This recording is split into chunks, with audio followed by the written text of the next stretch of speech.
Layoffs. We've all heard this word a lot lately, especially from companies like Ford, Amazon, Meta, Microsoft. Well, let's talk about the good and bad, and is your company next?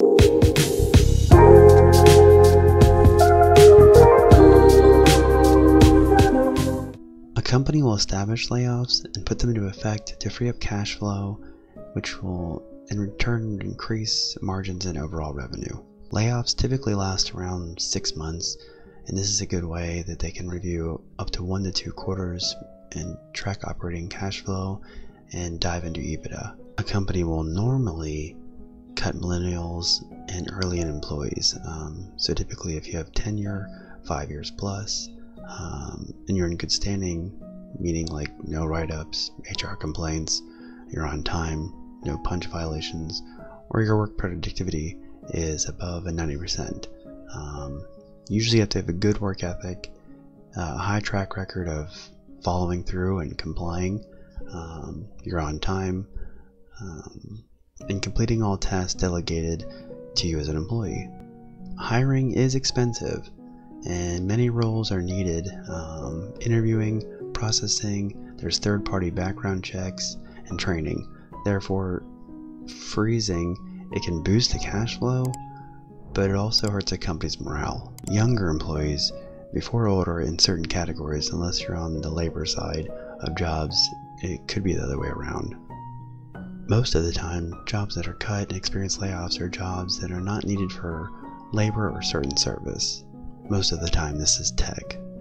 If you cut jobs where a certain service or labor is provided and needed to evolve the business, and you cut those to save cash flow, you risk ruining a customer experience and a returning customer due to their first visit with you, possibly what they're used to when shopping with you, and has changed dramatically, and they don't feel valued.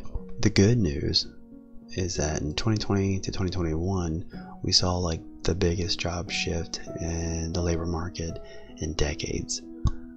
A lot of people have increased wages and learned new trades, and this can help expand your personal knowledge in the workforce and give you a wider resume of experience. If your job is cut due to layoffs, look for these jobs in these categories.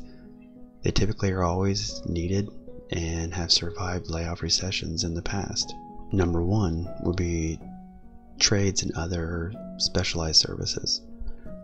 Dental hygienists, construction workers, electricians, hairstylists, dog groomers, you name it. 2 would be communication and information technology, would be computer support specialists, network administrators, and web designers. 3 would be health and social services.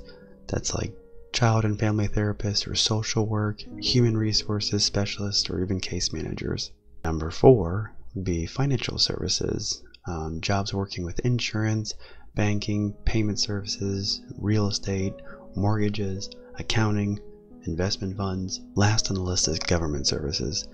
These jobs have seen consistent stability during downturns such as a recession. These are jobs that are typically need a person to troubleshoot, assist, and cannot be done by a computer or a presumptive algorithm response, such as like mail carrier, an economist, law enforcement, or teachers. 2022 has been hard, and 2023, at least the first half of it, could be even harder. So just keep that in mind, keep your head up, and know that there are options out there.